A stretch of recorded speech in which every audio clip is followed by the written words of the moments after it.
So I'm Fred OKUKU. I'm a consultant medical oncologist at the UCI. I do sarcomas, I do prostate, basically what we call as uro-oncology and sarcomas. That's my area. And I'm glad to speak to you today about prostate cancer. Prostate, by and large, is the commonest cancer among men in Uganda. And we're seeing more and more people come with advanced disease. By and large, over 1,000 patients every year. That's only at this center. These are new patients that come. That's a huge number, given that not all our patients are able to make it to this center where we treat prostate cancer. We believe that this is probably a quarter of the number of cases. So there are many people who are not able to come over here. So in my estimate, if this is a quarter, then probably we're dealing with 4,000 men, new cases every year. The thing about prostate cancer is that not everyone may know that they have prostate cancer because it can tend to be a silent disease. And so most men come quite late.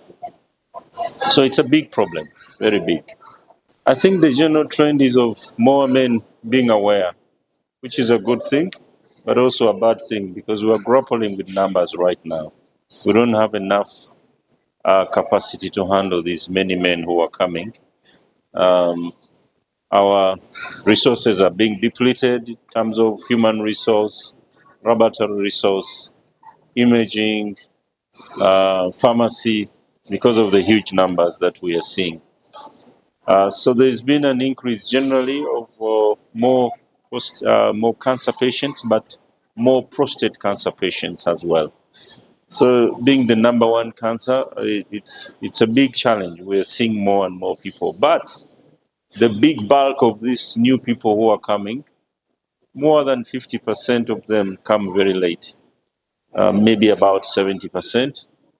The other 30% are coming a little bit early. Again, among these 70% that are coming that are late, a big number of them are very sick. In other words, we don't expect them to survive for a very long time because they are in a very bad state. So Uganda has made big strides regarding awareness. We have a department here at this institute that deals with awareness. They go out to the countryside, and they've been all over the country. This team has a van that goes around the country, and during these visits, they do education, they do screening, they do teaching in the community, and I think this awareness has increased. That could be a reason why we are seeing more people. But also, in addition to that, we have regional cancer centers. Some of them are operational, some of them are yet to be operational. Those have also increased awareness in those areas. We have in Barara, we have in Gulu, Arua, and Mbale are still coming on board. But those centers have also acted as areas of increased awareness. By and large, palliative care is part of cancer management. And you cannot do away with that because of its importance in managing patients who come with cancer. So palliative care does actually pick up some of these patients and refers them. So some of the patients come to us and they have been through the palliative care programs that are dotted around the country. So we work hand in hand, and most of our staff are trained in palliative care, so they are able to also manage some of the cases. But as I said earlier, patients come late. Because of that, you require palliative care support right from the beginning, right from diagnosis.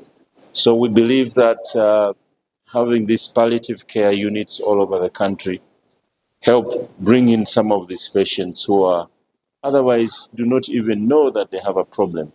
And they go to these places, the palliative care teams, because they have either pain or they have a condition, and then it's identified by the teams and then sends them over. So I think palliative care plays a big role. In places where we are not present, the countryside. We complement each other, in other words. For any man listening to this, if you haven't had a check of your prostate, and if you're 40 and above, it's a big mistake. You had better go, because this is a disease that has a chance to cure, but that can only happen if we pick it early enough. So every man should take this advice seriously. More so, if you have a family history, we take you as a high-risk person, and we ask you to ensure that you come and get checked. These checks are free of charge, and so we encourage all the men to come over.